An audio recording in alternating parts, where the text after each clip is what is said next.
Well, thank you, Isabel, and thank you everyone for attending this evening. And thanks especially to the Amelia Island Museum of History for hosting this event. Fernandina's rich history is usually recounted by emphasizing the Eight Flags story from the early 1500s through the Civil War. But tonight, I would like to discuss something much more recent, World War II. I came to this topic following a recent trip. The trip was organized by the National World War II Museum to commemorate the 80th anniversary of D-Day. We visited Allied airfields in eastern England, the Normandy invasion beaches, French villages where battles raged, and the cemeteries where so many heroes are interred. It made me wonder about life in Fernandina during the war. Although I was aware that some civilians kept watch for enemy airplanes and that some everyday products were rationed, I soon realized how little I really knew. So let me share with you just a few stories from the home front. First, I will tell you how World War II literally came ashore here. Then, we will glimpse at how substantially the war affected daily life in Fernandina. We think of December 7, 1941, as the beginning of U.S. involvement in World War II.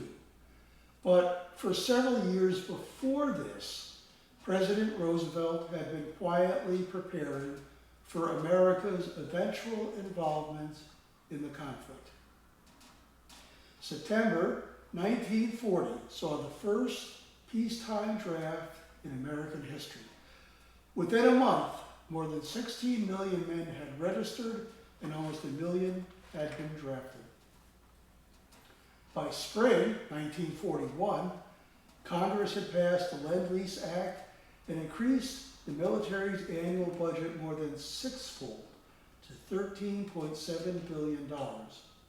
The federal government had purchased $7 billion worth of military goods, and servicemen were being sent to training camps by the hundreds of thousands. And with that, World War II landed on Fernandina's shores. In February 1941, nearly a year before Pearl Harbor, the U.S. Army selected Fernandina as an auxiliary anti-aircraft field training station to support Camp Stewart, which is near Savannah, Georgia. Camp Stewart was still under construction, and the Army needed an alternative location until it was ready. The Florida Times Union newspaper reported that Fernandina was chosen because it offered a clear target range on the ocean front and because it was only one day's convoy trip away from the base at Camp Stewart. City and county officials eagerly cooperated. Nassau County built a hard surfaced road that extended 1/4 mile past Fletcher Avenue to the beach, and Fernandina put in a water system. In April, 600 troops from the 1st Battalion of the 70th Coast Artillery Anti-Aircraft Unit swarmed Fernandina. Equipped with searchlights and artillery batteries bristling with 37mm cannons and 3-inch guns, they engaged in target practice. One resident recalls a plane towing a long, white, cylindrical sleeve as the target. The men set up on the beach, about 1 mile south of the South Jetty, shooting seaward in an approximately 90-degree arc. The guns had a range of about 10 miles, and mindful that Fernandina was a thriving port, the Army issued the following warning to residents. Shipping and small boats are strongly advised to cooperate with the Army by keeping this sector as clear as possible. Army safety officers will take every precaution to ensure that no firing will be done while a boat is in the line of fire. About a month later, the 1st Battalion returned to thrill locals with night firing, the darkened sky providing a stunning backdrop for the shell bursts. According to the Fernandina News, the trips made an impressive picture, with the guns firing in salvos into the air at the crossbeams of the searchlights, which formed the targets. Seconds later, the explosive shells could be seen to burst, usually directly in the beams of light, indicating good hits. This was a big event. Universal Studios showed up with movie cameras to record everything, while many members of the press looked on. These training exercises went on for about 7 months, eventually settling into a well-practiced routine where battalion-sized truck convoys of 60 to 150 vehicles and hundreds of soldiers would arrive in Fernandina, unload their gear, set up, engage in practice firing at colored balloons or targets towed by planes, and then break camp and return to Camp Stewart the following day. Of course, it wasn't all work. The troops had time to frolic in the ocean, and many of the troops came from upstate New York, and this may well have been the very first time that they had ever seen the ocean. Well, both citizens and soldiers enjoyed some fun activities, like a parade down Center Street, a concert given by a military band, bowling, and roller skating. And not surprisingly, all the young women living here recall all the young men who were around. It was an interesting time, said one resident. And apparently, Fernandina's bars and restaurants did a bang-up business when the boys were in town, especially if it coincided with payday.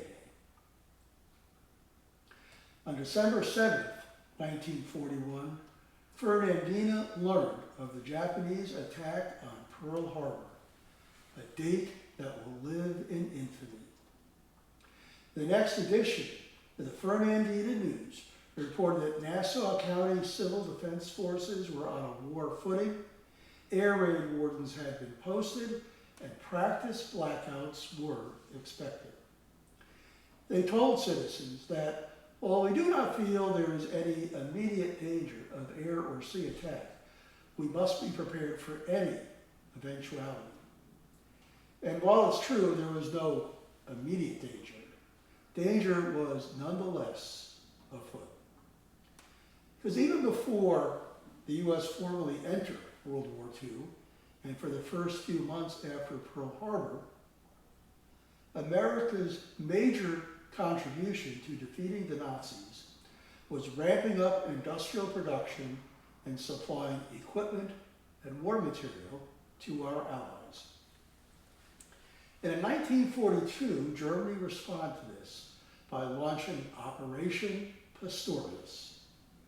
It was a sabotage plan to blow up key railroads, bridges, factories, municipal water systems, and hydroelectric plants in the U.S.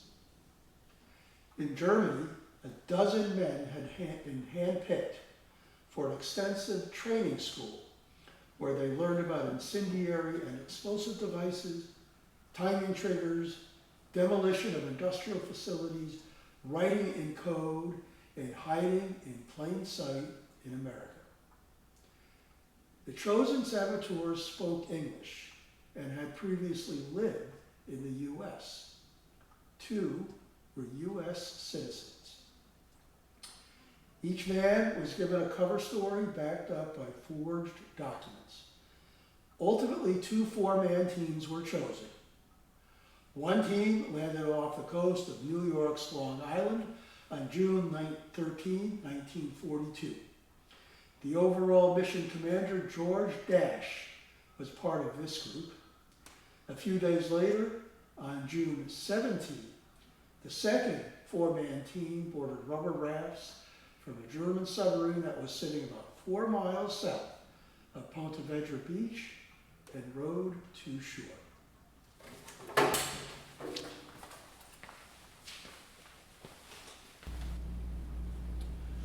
Ponte Vedra Beach was chosen because it was already known to one of the saboteurs, Edward John Curley, age 33. His compatriots were Werner Thiel, 35, Herbert Hans Haupt, 22, and Hermann Otto Neubauer, 32. They hauled ashore 4 large waterproof crates that contained explosives, timers, detonators, shovels, American-made suitcases containing American-made clothing, and about $175,000 in U.S. currency. Once ashore, they buried their crates in the sand, and their plan was to return later by car to retrieve them. The men then walked about 3 miles to an isolated grocery store, boarded a bus for Jacksonville, where they secured hotel rooms for the night. And then the next morning, going by train, Curling and Thiel went to New York, while Neubauer and Haupt went to Chicago. They planned to rendezvous in Cincinnati on the 4th of July to plot their next steps.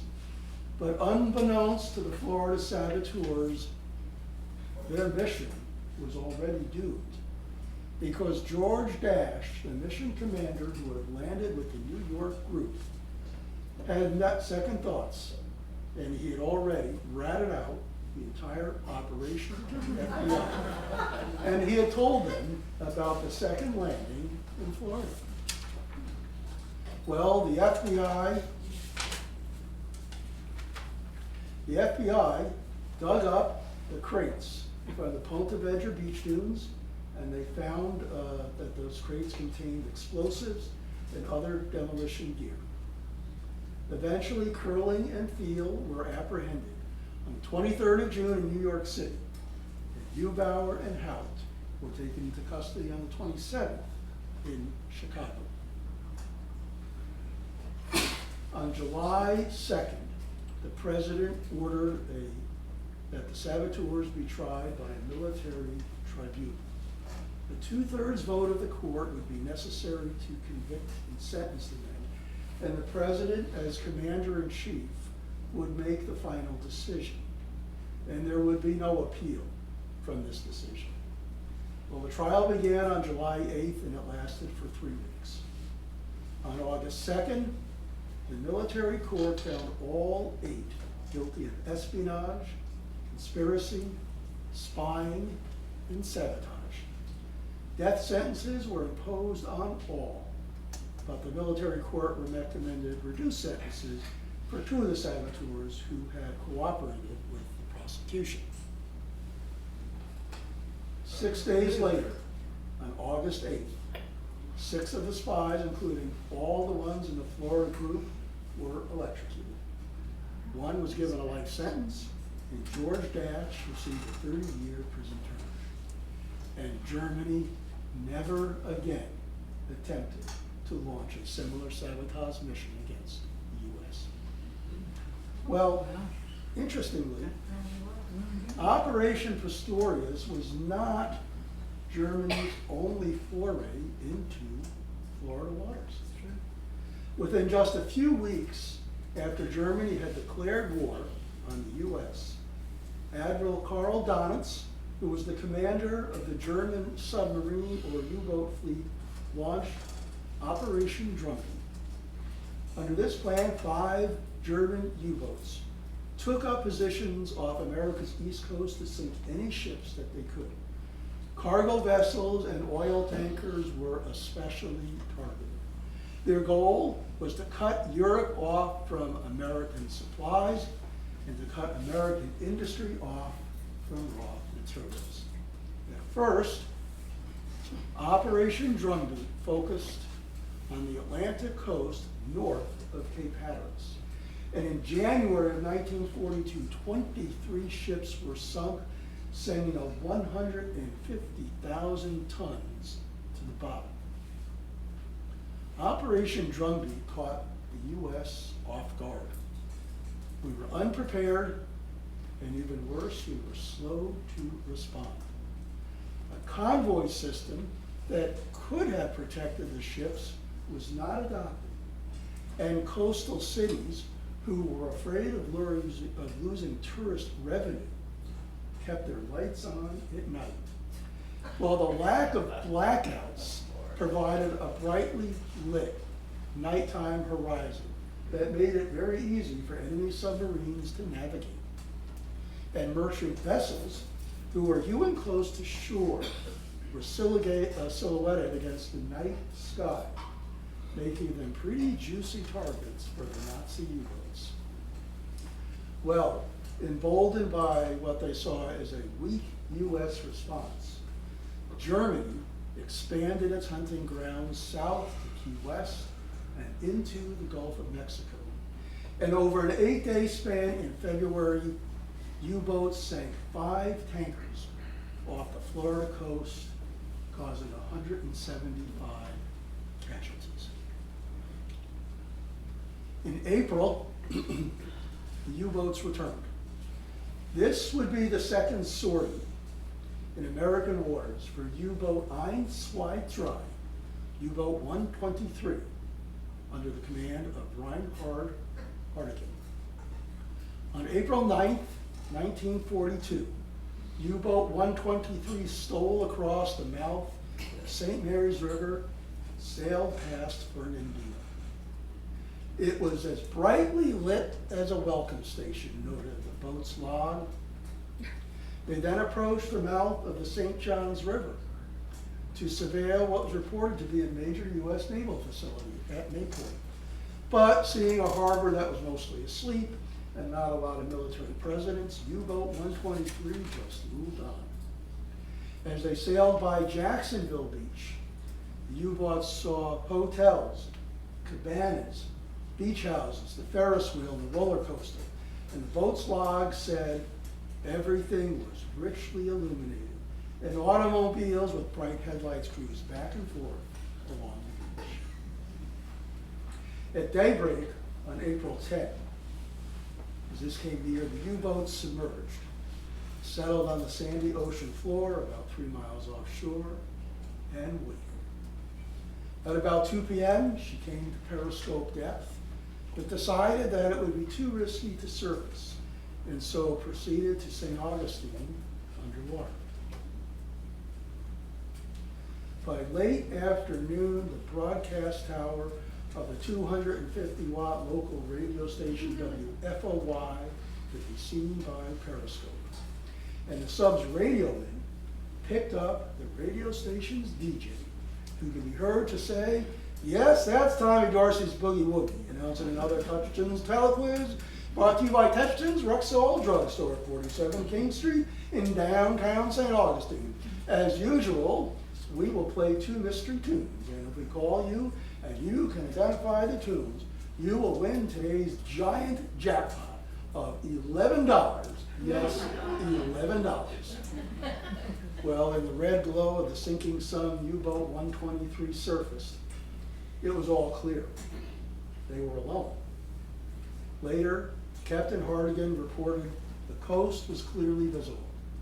Houses, trees, the dunes of the beautiful beach, the slender lighthouse beyond it, everything could be seen without binoculars. And as dusk settled in, U-boat 123 moved to a position about 12 miles offshore and silently began hunting for prey. At the same time, the tanker SS Gulf America was traveling unescorted about 5 miles off the coast near St. Augustine. She had just completed her maiden voyage, picking up more than 100,000 barrels of furnace oil in Port Arthur, Texas. Now she was sailing north to New York City, and the bright lights on shore clearly silhouetted the Gulf America against the night sky. At around 7:45 p.m., the U-boat picked up Gulf America's superstructure, about 12 miles to the north. "Tanker northbound," Hartigan called to executive officer. "Maybe 12 knots. We'll have to turn screws to catch him." He issued navigation instructions. "Come to 340, both ahead full."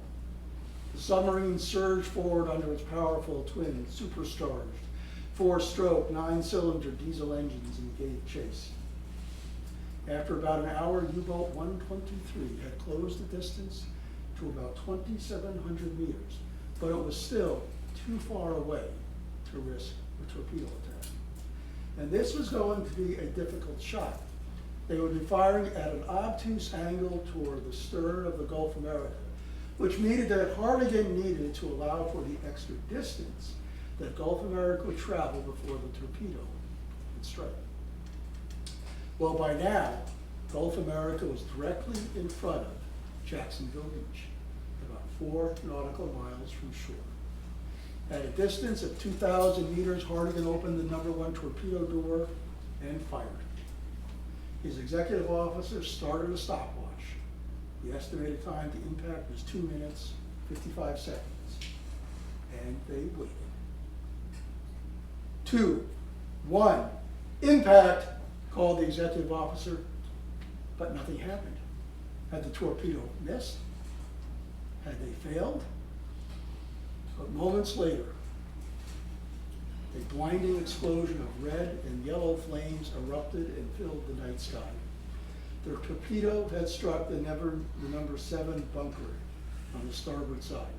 The engines were stopped, and the captain ordered everyone to abandon ship as the Gulf of America radioed urgent distress calls. It was 10:20 in the evening, and it was a Friday night. The unexpected explosion emptied the bars and restaurants along the beach that were crowded with sailors on weekend passes and civilians, and they ran to the beach to witness the carnage. To disable Gulf of America's radio antenna and to ensure that she would sink, Captain Hartigan opened fire with the U-boat's deck guns. But before doing this, he repositioned the submarine from the seaward side of Gulf of America to the shore side in an apparent attempt to prevent civilian casualties. Because in this way, any shells from the submarine that missed would land in the ocean and not on the crowded beach. Well, onlookers on the beach could easily see U-boat 123 because she was illuminated by the bright shore lights and the fire raging on the Gulf of America. A rare show for the tourists, Hartigan reported in the U-boat's log, and in a later memoir, he said, all the vacationers had seen a special, impressive performance at Roosevelt's expense, a burning tanker, artillery fire, the silhouette of a U-boat. How often had all of that been seen in America? Gulf America carried a crew of 48. 29 survived, 19 perished.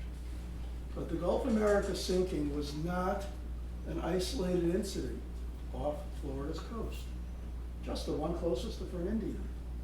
Because in only 6 months, Operation Drumbeat sank 39 ships in Florida waters. And many residents of the day had vivid memories of those terrible events. I remember walking home from the movies, and all of a sudden the sky lit up and there were big flames. I thought it was the end of the world. I was scared, said one. Another resident recalled, our beach was covered with thick oil from tankers torpedoed by German submarines offshore. The glow of a burning tanker could sometimes be seen at night. And as remembered by a third person, we didn't know exactly what happened, but all of a sudden the whole beach was covered in black tar, black oil. It got caked on the bottom of your feet if you walked on the beach, and there was stuff that had washed up from the ships. This happened with such frequency that one resident remembers that the city put a bucket of kerosene and rags on the beach so that she could wash off the oil after swimming and before taking a shower. Well, the horrific casualties suffered at the hands of Operation Drumbeat in the first 8 months of 1942 eventually tapered off as the United States finally woke up to the threat and implemented strategies to address it. Merchant ships began sailing in convoys escorted by U.S. Navy warships, and anti-submarine surveillance flights were started. But far more relevant to the daily lives of Fernandina's residents were two other steps that were taken. The Navy, the Coast Guard Auxiliary, the Civil Air Patrol, and other civil defense authorities set up coastal patrols using private boats, beach patrols on foot and horseback, and watchtowers manned by civilians. And Florida's Governor, Spencer Holland, ordered an immediate blackout of any lights that could be seen at sea. The Coast Guard secured Amelia Island's coastline, and they patrolled our beaches looking for suspicious activity. Known more familiarly as sand pounders, the beach patrols were initially 1 or 2 men on foot. In time, they switched to horseback, communicating by portable phones using plug-in stations along the beach. The horse patrol was based on the southeast side of Fort Clinch, and the horses were corralled near where the Dairy Queen is today. Many residents talked about the presence of the Coast Guard. They remembered Coast Guard vessels being moored at the foot of Center Street, as shown in the picture here, and how shrimp boats had to check in with them before entering or exiting the harbor. As one resident put it, we felt protected with them there. We were grateful for them. Governor Holland's order to turn off the lights put Fernandina and other coastal communities under a complete, total, and permanent blackout every night. Now, blackout drills had started soon after Pearl Harbor, so that citizens could practice going completely dark in 3 minutes or less. But the new restrictions imposed after the Gulf of America sinking, well, this was the real deal. Street lights were extinguished. The top half of automobile headlights were painted or taped over. No lights were permitted if driving east near the ocean. People drew blackout curtains or pulled down blackout shades so that no light was visible from the outside. One Fernandina resident remembers hurrying home right after choir practice so they could darken the house. Beach fires at night, which were an otherwise popular pastime, were prohibited.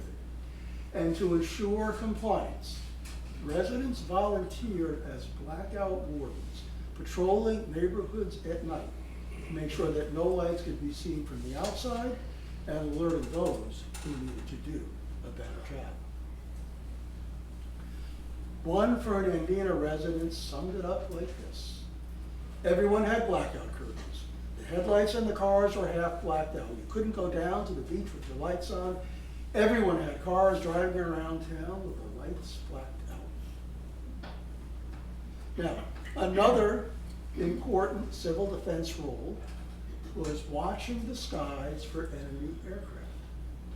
Amelia Island had observation towers at Main Beach, Peters Point, Sadler Beach, and American Beach. The towers were staffed by men and women who volunteered for 2-hour shifts, 24 hours a day. Women usually stood shifts during the day, while the men stood shifts at night. Amelia Island's primary observation tower at Main Beach was an elevated 8x10 enclosure with a walk-around balcony accessed from the ground by a wooden ladder. And so it would have looked like the structure here in this picture, except it would have had a ladder instead of a set of stairs. It was codenamed 47 Oxford 78. We had a good view of everything on the beach. You could see nearly from one end of the island to the other end if the day was clear, recalled one Fernandina resident spotter. Volunteers kept track of all aircraft that were spotted in their assigned sector and alerted the military of potential hostile activity before it occurred. Spotters learned to identify aircraft through classroom instruction, some individual coaching, and various training aids such as playing cards that had airplane silhouettes and other identifying information on them. Although some residents, frankly, recall getting very little training beyond just being handed a book with pictures. Well, whenever an observer spotted a plane, whether this was by sight or sound, he or she would grab a telephone that connected to the Army's Regional Filter Center, which was in Jacksonville. To prevent the phone lines from overloading, the observer had 15 seconds to report the number of aircraft, the type of aircraft, its altitude, whether the aircraft was seen or heard, the code name of the reporting post, the aircraft's approximate heading, and its distance from the observation post. And so a call might come in like this: flash, one aircraft, single motor, low altitude, sighted. This is 47 Oxford 78, northeast, about 1 mile. That incoming call would be taken by a volunteer who was tracking and compiling flight data. And from there, the information would be routed up to the nearest Army Information Center, which also happened to be in Jacksonville. As it turned out, the observers never actually saw any enemy aircraft. And there was even a joke going around town that mostly what they were spotting were diving pelicans. But in truth, they called in the details of American B-17 and B-25 bombers that were on training flights. They helped save the lives of air crew members who had bailed out or crashed, identified suspicious ships, and reported explosions and fires at sea that they observed. Spotters did have one complaint, however, and that's that they never learned what happened as a result of the reports that they called in. Well, by 1943, more than 300,000 Floridians had volunteered for these and other essential civil defense roles, such as air raid marshals, auxiliary policemen, auxiliary firemen. Others worked in hospitals, served as nurses' aides, gathered books to send to soldiers overseas, collected food packages for combat troops, and sold war bonds. One traditional volunteer activity recalled by several Fernandina residents was rolling bandages for the American Red Cross in the basement of the Methodist Church. Some residents supported the USO, which had a gathering place downtown above the drugstore. We would go there every night to dance with the boys and give them sandwiches. It was very nice. The overwhelming community involvement through World War II gave rise to this popular slogan: they also serve. It emphasized that service by civilians on the home front was as important to the war effort as serving in the military itself. 250,000 Floridians were in the armed forces, but most citizens here and across Florida fought the battle from home. They were soldiers without guns. And of all the civilian sacrifices, the one that most affected day-to-day life, and the one that was most remembered by Fernandina's residents, was the extensive rationing and recycling of everyday essentials that was required to keep the war going. Because once the U.S. entered the war, the demand for resources to arm, feed, clothe, and transport the military exploded.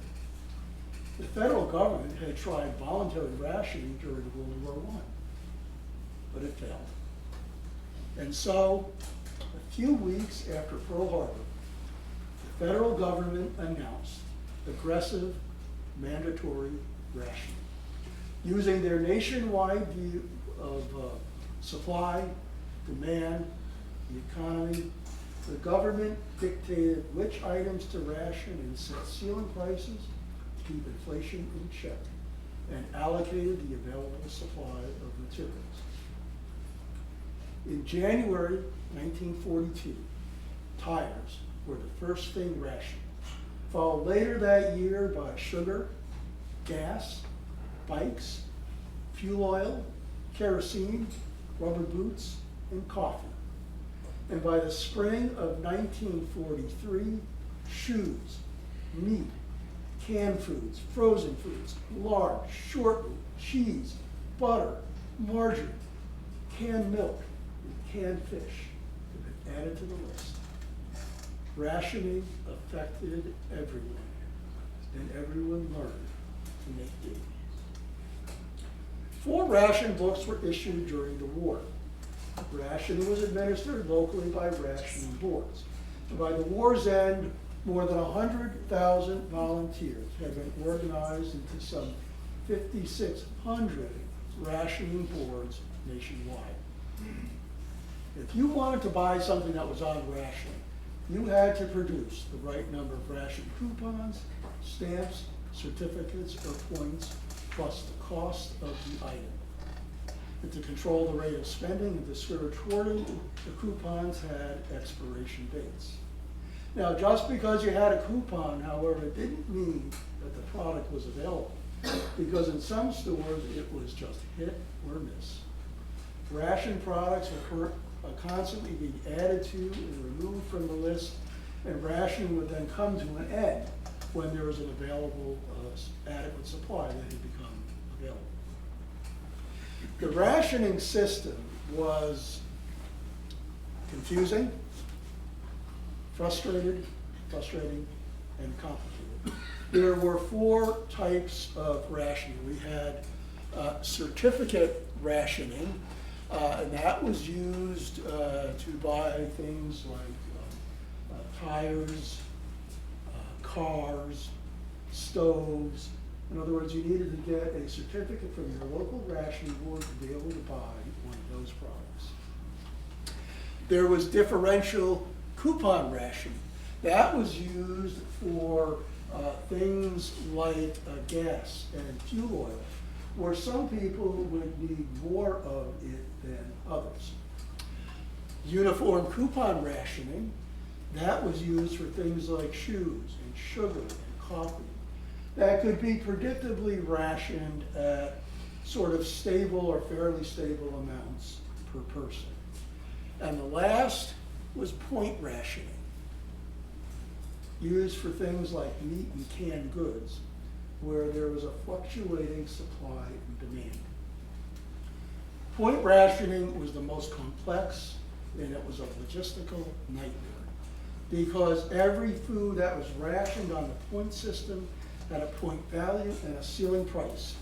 The federal government would publish these in newspapers, but they changed frequently based on supply and demand and regional and economic factors. And because ration points and ceiling prices had to be labeled together, every time one changed, grocers had to relabel everything.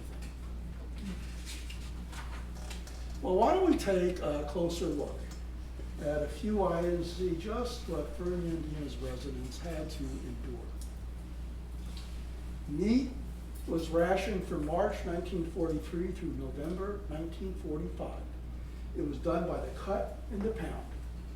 Every cut of almost every kind of meat had its own point value and ceiling price. Many Americans were reluctant to give up steak, even though a single steak could use half a month's worth of points. So people learned to make do. They ate chicken because chicken wasn't rationed. And once a week meatless days became common. Sugar was rationed from May 1942 through June 1947. In other words, well after the war ended, because there was an extremely low global supply of sugar. Sugar was the first food rationed and the last thing taken off ration. When residents picked up their first ration book number 1, they had to disclose how much sugar they had on hand. And then an equivalent number of coupons would be removed from their ration book. At first, Each person was allotted 26 pounds of sugar a year. That's half of the per capita use from before the war. But by early 1945, the US started providing food to Allied countries, and the sugar shortage became acute. On February 1st of that year, sugar ration was slashed 23% to 20 pounds per person per year. 3 months later, it was cut another 25% to 15 pounds a year. Just to keep in mind, that works out to about 20 to 25 packets of sugar per person per week for everything. Coffee, tea, sugar, baking. People in Fernandina made do by using alternative sweeteners such as maple syrup, corn syrup, and fruits.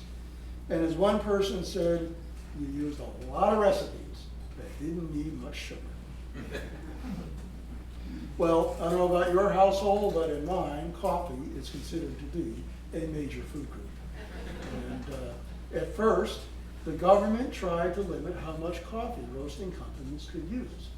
But Americans wouldn't give up their coffee.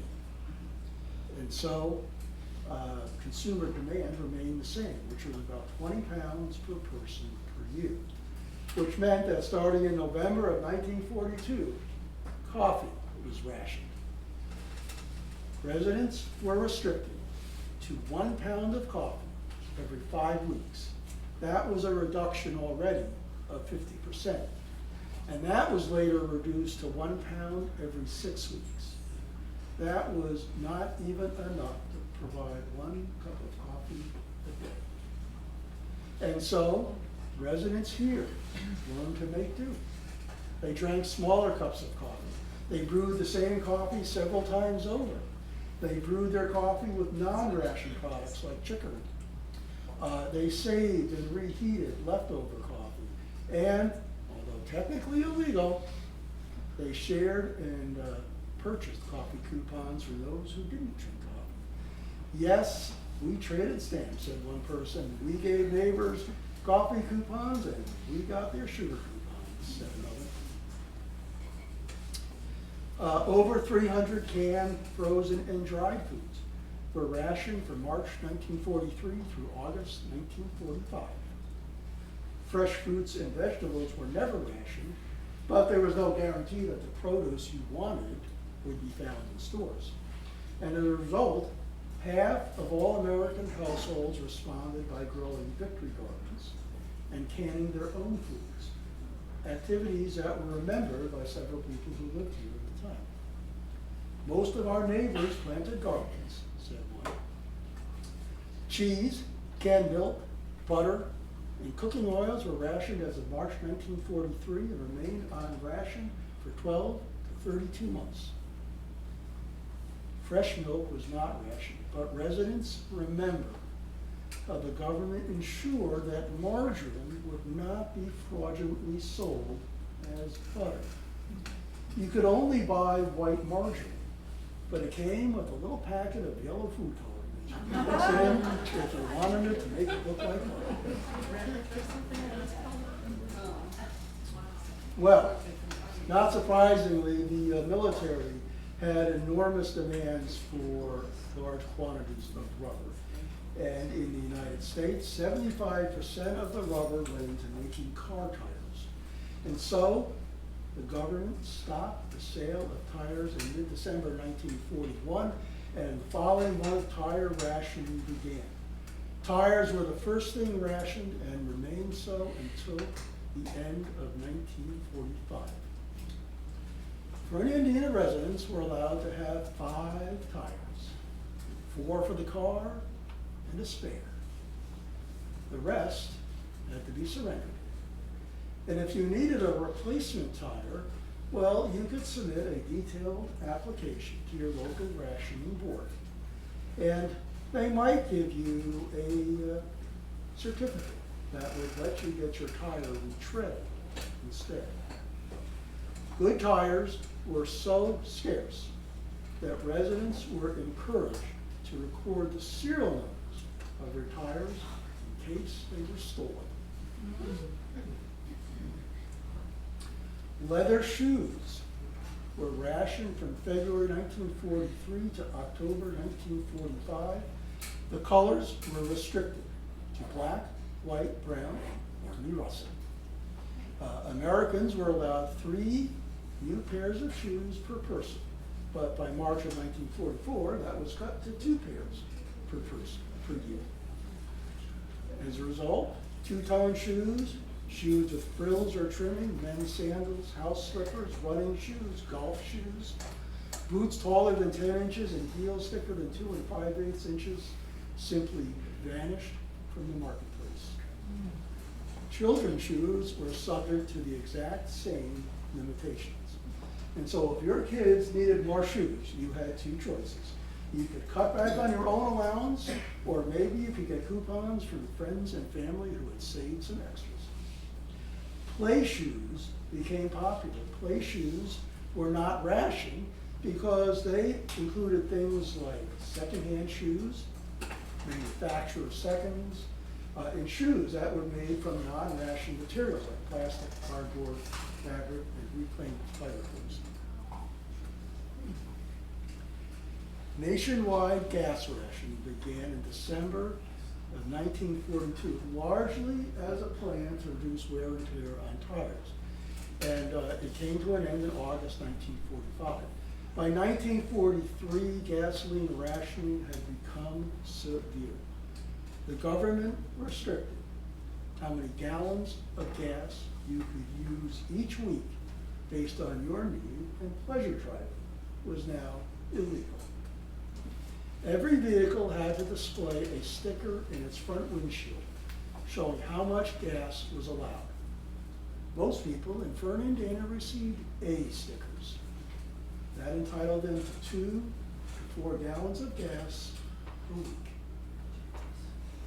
When it came time to buy gas, the driver would present ration stamps to the gas station attendant. That's a thing from the past.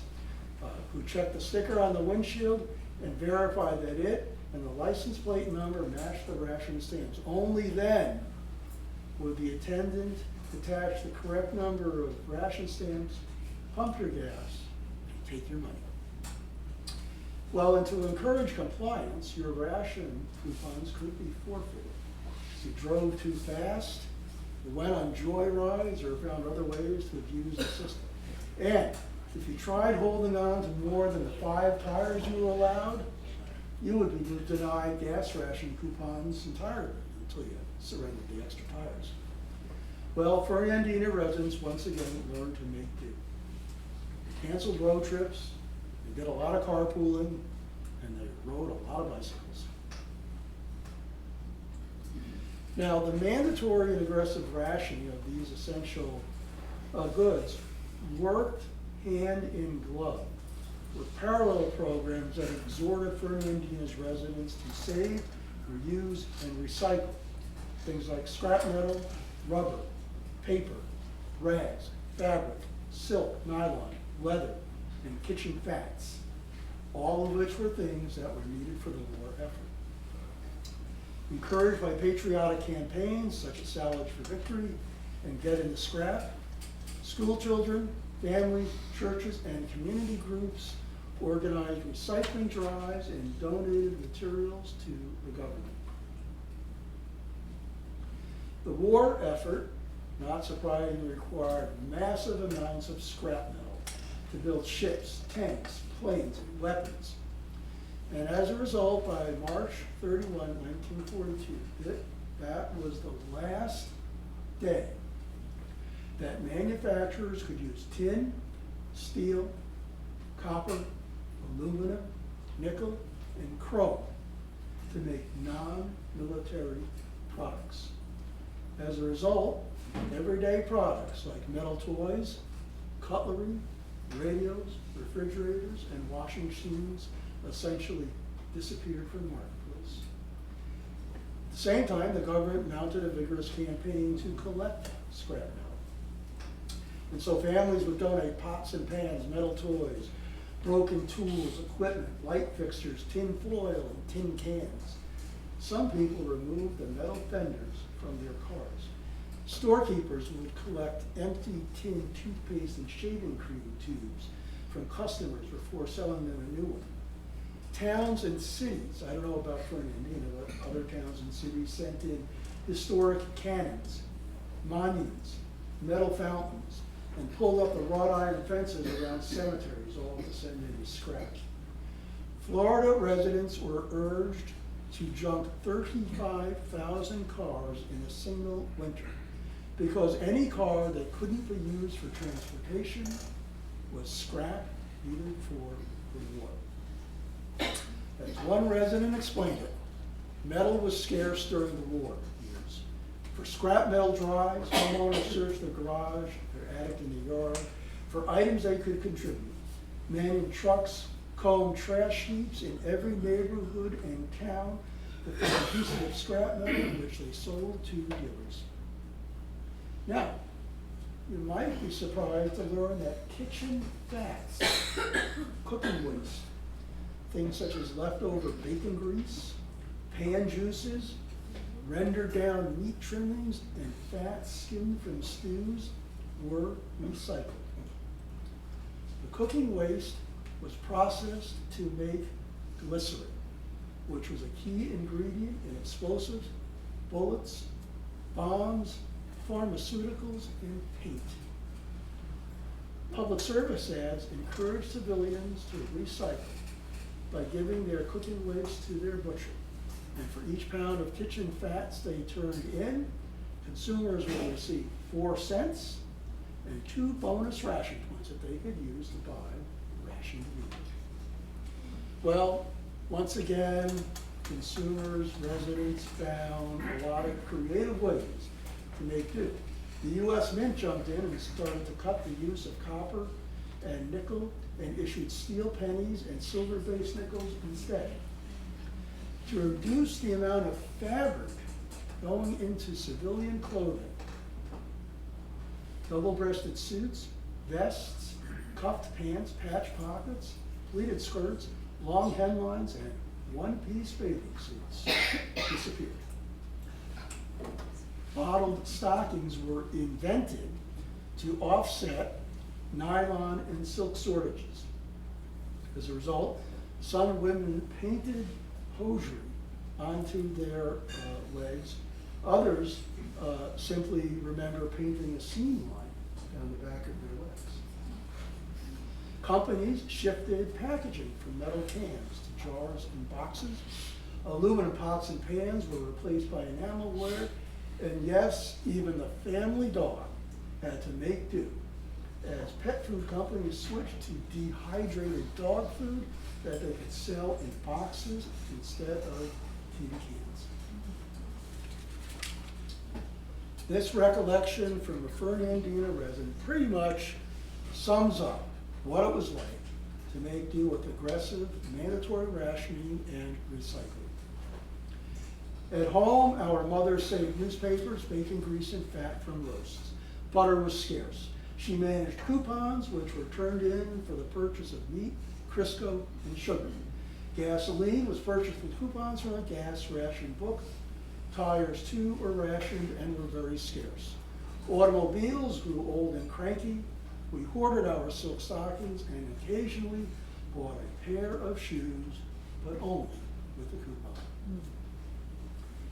At the outset of this talk, I said that I had no idea just how close the war had come here, or just how profoundly life in Fernandina was impacted. But from my research, I have to say the most impressive thing to me was the unfailing spirit and attitude that was expressed by Fernandina's residents. They did not whine, they did not complain, they did what they were supposed to do. They worked together. They got by, they made do, they pulled as one. As one resident put it, war really brought people together, the whole town was united. Well, I think we've got a few minutes left, and if anybody has questions, I would be happy to try to answer this.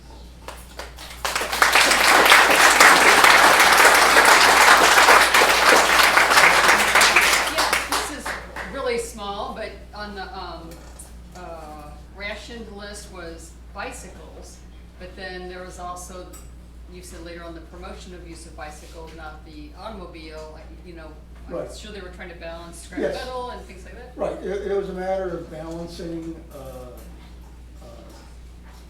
different items that were needed and what was priority. So yes, bicycles used rubber tires, but less rubber tires in a car. And since rubber was in great demand, you know, it was sort of a, well, which is the best choice here for us. So yes, there have been some hard decisions made and some balancing acts about how do you come up with the right mix of things for people to have a life but still keep the war effort going.